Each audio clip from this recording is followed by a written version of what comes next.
देवपूजा करूनही घरात अजिबात बरकत राहत नाही. महिलांनो, दुर्लक्ष करू नका. या 12 चुका तुमच्या घरात दोष निर्माण करतात. नमस्कार मित्रांनो, श्री स्वामी समर्थ. आजचा हा व्हिडिओ शेवटपर्यंत नक्की पहा, कारण जर तुमच्या घरात अजिबात बरकत नसेल, कितीही कष्ट केले तरी पैसा हातात टिकत नसेल, थोडेफार मिळालेले पैसेही अचानक खर्चामध्ये निघून जात असतील, कर्ज संपवायचं नावच घेत नसेल, तर याकडे अजिबात दुर्लक्ष करू नका.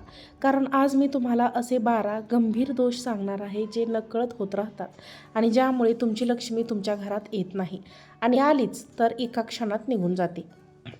मैत्रिणींनो, आजचा पहिला दोष खूप गंभीर आहे आणि विशेषतः ज्या घरात स्त्री हा दोष करते त्या घरात आयुष्यभर पैशाची चणचण भासत राहते. तो दोष म्हणजे जी स्त्री रात्री झोपताना जेवणातून उरलेले अन्न तसेच गॅसवर, शेगडीवर किंवा चुलीवर तसेच ठेवून झोपते, म्हणजे चुलीवर ओझं ठेवलं, अशा घरावर लक्ष्मी कायम नाराज राहते. कारण चूल म्हणजे अन्नपूर्ण, मातेचे स्थान, आणि गॅस म्हणजे अग्निदेव, आणि रात्री उरलेलं अन्न तिथे ठेवणं म्हणजे अन्नाचा आणि अग्नीचा अपमान असतो. अशा घरात काय होतं माहीत आहे का? कितीही कमाई केली तरी पैसा टिकत नाही. घरात सतत कर्ज वाढत जातं, अन्नधान्याची कमतरता जाणवते.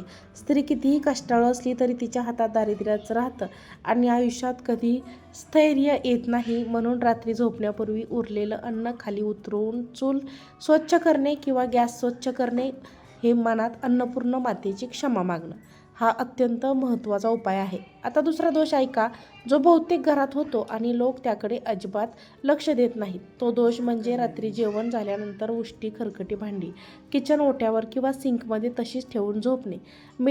मित्रांनो, उष्टी भांडी म्हणजे नकारात्मक ऊर्जेचे केंद्र असतं. जिथे उष्टी भांडी असतात तिथे शनीची वक्रदृष्टी पडते.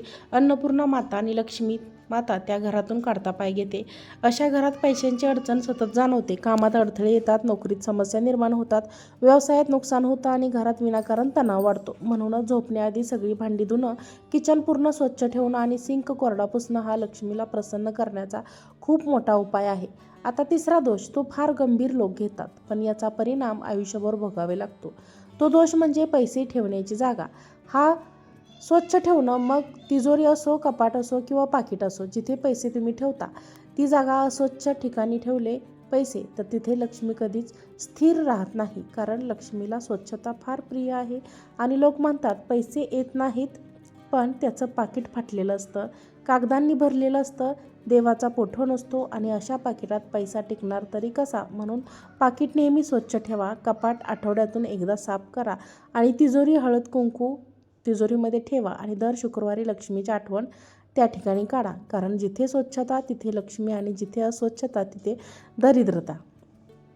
आता चौथा दोष हा असा आहे की तो दिसत नाही, पण आयुष्यभर माणसाला गरिबीच ठेवतो. विशेषतः जी व्यक्ती सूर्योदयापूर्वी उठत नाही ती व्यक्ती कितीही श्रीमंत असली तरी हळूहळू तरी होईल.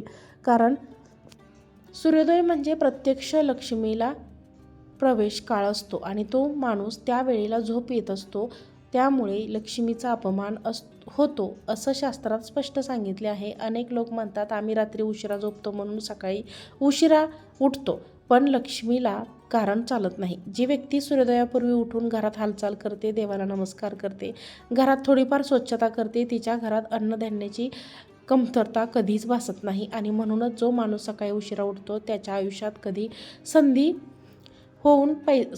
होऊनही जाते, पैसा येऊनही टिकत नाही आणि हळूहळू कर्ज वाढत जातं. याचा उपाय खूप मोठा आहे आणि खूप सोपा आहे. सूर्योदयापूर्वी किमान 5 मिनिटे जरी उठलात तरी चालेल, पण त्या वेळेला डोळे उघडून देवाचं नाव घ्या आणि मनात म्हणा, हे लक्ष्मी माते, आज माझ्या घरात वास कर. अशा छोट्या सवयीने आयुष्यात मोठा बदल घडतो. आता पाचवा दोष आहे का? ऐका मैत्रिणींनो, दोष आहे मंगळवार संबंधित. याकडे दुर्लक्ष केलं तर आयुष्यात सतत आर्थिक संघर्ष सुरू राहतो. तो दोष म्हणजे मंगळवारी कोणाकडून कर्ज घेणे किंवा कोणाला कर्ज देणं. मंगळवार हा मंगळ ग्रहाचा दिवस आहे आणि मंगळ ग्रह हा कर्ज, वाद, कोर्ट कचेरी संबंधित आणि भांडणाचा कारक मानला जातो. मंगळवारी पैसे घेतले किंवा दिले तर ते पैसे परत येत नाहीत किंवा परत मिळायला खूप त्रास होतो आणि घरात अचानक खर्च वाढतो. त्यामुळे जुन्या लोकांनी मंगळवारी उधारी बंद ठेवलेली असल्यामुळे बंद ठेवायची. यामध्ये यामागे फार मोठं शास्त्र आहे. जर चुकून मंगळवारी पैसे घ्यायचे असतील तर ते मीठ किंवा गूळ हातात घेऊन घ्या आणि मनात देवाचं नाव घ्या, पण शक्यतो हा दिवस टाळा, कारण यामध्ये लक्ष्मीचा प्रवाह थांबतो. आता 6वा दोष ऐका मैत्रिणींनो, विशेषतः स्वयंपाकघराशी संबंधित आहे आणि हा दोष करणाऱ्या घरात कायम तणाव आणि घराची पैशाशी संबंधित राहते सतत. तो दोष म्हणजे स्वयंपाक झाल्यानंतर गरम तव्यावर किंवा कढईवर पाणी सोडणार. मैत्रिणींनो, हे फार मोठे पाप मानलं जातं, कारण गरम तवा म्हणजे अन्नपूर्णा मातेची ऊर्जा आणि त्यावर पाणी टाकणं म्हणजे त्या ऊर्जेचा अपमान करणं. अशा घरात काय होतं माहीत आहे का? अचानक खर्च वाढतो आणि घरात शांतता राहत नाही. स्त्रीला मानसिक त्रास होतो आणि पैशांची आवक असूनही घरात पैसा दिसत नाही. म्हणूनच स्वयंपाक झाल्यानंतर तवा थंड झाल्यावर धुवा आणि कधीही गरम तव्यावर पाणी टाकू नका. आता 7वा दोष ऐका मैत्रिणींनो, हा दोष खूप सूक्ष्म आहे, पण याचा परिणाम खूप खोलवर आहे. विशेषतः ज्या घरात स्वयंपाक झाल्यानंतर पहिली भाकरी किंवा पहिली चपाती स्वतः खाल्ली जाते आणि कोणालाही दान दिलं जात नाही, त्या घरात लक्ष्मीचा प्रवाह हळूहळू थांबतो. कारण पहिली भाकरी म्हणजे अन्नपूर्णा मातेचा अंश असतो आणि ती जर गाईला, कुत्र्याला किंवा एखाद्या गरजू व्यक्तीला दिली तर घरात अन्नधान्याची कधीच कमतरता भासत नाही. अनेक लोक म्हणतात, रोज कसं देणार? पण रोज देणं गरजेचं नाही. आठवड्यातून एकदा तरी दिलं तरी त्याचा परिणाम लगेच दिसतो आणि शेवटी भाकरी जरी दिली तरी चालते, कारण दान केल्याशिवाय लक्ष्मी थांबत नाही, हे लक्षात ठेवा. आता मैत्रिणींनो, 8वा दोष ऐका. दोष असा आहे, प्रत्येक घराच्या मुख्य दरवाजाशी संबंधित आहे आणि हा दोष असल्यास लक्ष्मी उंबरठ्यापर्यंत येऊनही परत फिरते. तो दोष म्हणजे ज्या घरातून आपण रोज ये जा करतो त्या दरवाजात चप्पल, बूट अस्ताव्यस्त टाकणं, उंबरठ्यावर लक्ष्मीची पावलं चिकटलेली असतात आणि त्यावर वारंवार पाय देणं. अशा घरात काय होतं माहिती आहे का? कितीही प्रयत्न केले तरी पैसाच घरात टिकत नाही, कारण दरवाजाच्या मध्ये उंबरठ्यावर लक्ष्मीचं प्रवेशद्वार मानले जाते. हे लक्ष्मीचं प्रवेशद्वार, प्रवेशमार्ग आणि तिथे स्वच्छता असलीच पाहिजे, तरच लक्ष्मी आत येते. नाहीतर चप्पल, बूट बाजूला ठेवा, उंबरठा रोज पुसा आणि उंबरठ्याची पूजा करा. संध्याकाळी तिथे दिवा लावा. हा छोटासा उपाय करा, घरात मोठी बरकत येते, लक्ष्मी घरामध्ये स्थिर राहते. आता 9वा दोष ऐका. हा दोष घराच्या बाहेरील वातावरणाशी संबंधित आहे आणि याकडे सतत दुर्लक्ष केल्यास अडचणी वाढत जातात. तो दोष म्हणजे घराच्या अंगणात अतिप्रमाणात अशुभ झाडे लावणं, जसे की काटेरी झाडं, दूध देणारी झाडे किंवा फार उंच आणि काळी सावली टाकणारी झाडं. वास्तुशास्त्रानुसार अशी झाडे घराच्या आजूबाजूला असतील तर नकारात्मक ऊर्जा वाढते, घरात आजार वाढतात आणि पैशांची आवक कमी होते. म्हणून शक्यतो घराच्या अंगणात तुळस, आवळा, केळी किंवा फुलझाडे लावले, कारण हे झाड सकारात्मक ऊर्जा वाढवतात आणि लक्ष्मीला आकर्षित करतात. आता 10वा दोष असा आहे की मित्रांनो, हा दोष असा आहे की लोक याला साधी सवय समजून दुर्लक्ष करतात, पण हाच दोष घरात लक्ष्मी टिकून देण्यामागचं सगळ्यात मोठं कारण ठरतं. तो दोष म्हणजे घरात अडगळ साठवून ठेवणं.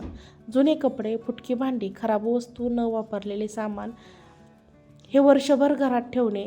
अशा घरात काय होतं माहिती आहे का? ऊर्जा अडकून राहते, नवीन गोष्टी येण्यासाठी जागाच उरत नाही, पैसा येण्याचे संपूर्ण मार्ग बंद होतात आणि घरात सतत जडपणा जाणवतो. म्हणूनच जे वापरात नाही ते घरात ठेवू नका, गरजू लोकांना द्या किंवा घराबाहेर काढा, कारण रिकामी जागा म्हणजे नवीन लक्ष्मीला आमंत्रण असतं. 11वा दोष असा आहे की दोष घराच्या बाथरूमशी संबंधित आहे आणि फारच गंभीर मानला जातो. तो दोष म्हणजे बाथरूममध्ये घाणेरडं पाणी साठवून ठेवणं किंवा बाथरूममधील नळ सतत टपकत राहणं. मित्रांनो, पाणी म्हणजे लक्ष्मीचं रूप आहे आणि जेव्हा पाणी वाया जातं तेव्हा लक्ष्मी वाया जाते. अशा घरात अचानक खर्च वाढतात, पैसा हातात टिकत नाही आणि आरोग्याच्या समस्या निर्माण होतात. म्हणूनच बाथरूम नेहमी स्वच्छ ठेवा, कुठेही पाणी साचू देऊ नका आणि टपकणारा नळ लगेच दुरुस्त करा. हा एक छोटासा उपाय मोठं आर्थिक नुकसान टाळतो. आता 12वा आणि शेवटचा दोष असा आहे की मित्रांनो, दोष संध्याकाळच्या वेळेला संबंधित आहे. हा दोष केल्यास लक्ष्मी नाराज होते. दोष म्हणजे संध्याकाळी तिन्ही सांजेच्या वेळेला पैसे किंवा मीठ देणे किंवा त्या वेळेला कोणाकडून पैसे घेणे, कर्ज देणे किंवा कर्ज घेणे टाळा. शास्त्रानुसार संध्याकाळची वेळ हा लक्ष्मीचा प्रवेश काळ असतो आणि त्या वेळेला जर घरातून पैसा किंवा मीठ बाहेर गेलं तर घराची बरकत बाहेर जाते. म्हणूनच शक्यतो या वेळेला कोणालाही पैसे देऊ नका आणि हे पैसे घ्यायचे सुद्धा टाळा. जर अत्यावश्यक असेल तर ते काम दुसऱ्या वेळी करा, मैत्रिणींनो, आज मी तुम्हाला जे 12 दिवस सांगितले, जे 12 दोष सांगितले ते नकळत घडत असतात, पण त्याचा परिणाम आयुष्यभर भोगावा लागतो. म्हणूनच आजपासून हे दोष टाळा आणि बघा तुमच्या घरात हळूहळू कसा धनदौलत निवडतात. कर्ज कमी होतं आणि लक्ष्मी कायमस्वरूपी घरामध्ये वास करते. मित्रांनो, तुम्हाला जर हा व्हिडिओ आवडला असेल तर व्हिडिओला लाईक करा. चॅनलवरती नवीन असाल तर चॅनलला सबस्क्राईब करा आणि हा व्हिडिओ जास्तीत जास्त लोकांना शेअर करा. आजचा व्हिडिओ पाहिल्याबद्दल तुम्हा सर्वांचे मनापासून खूप खूप धन्यवाद. श्री स्वामी समर्थ.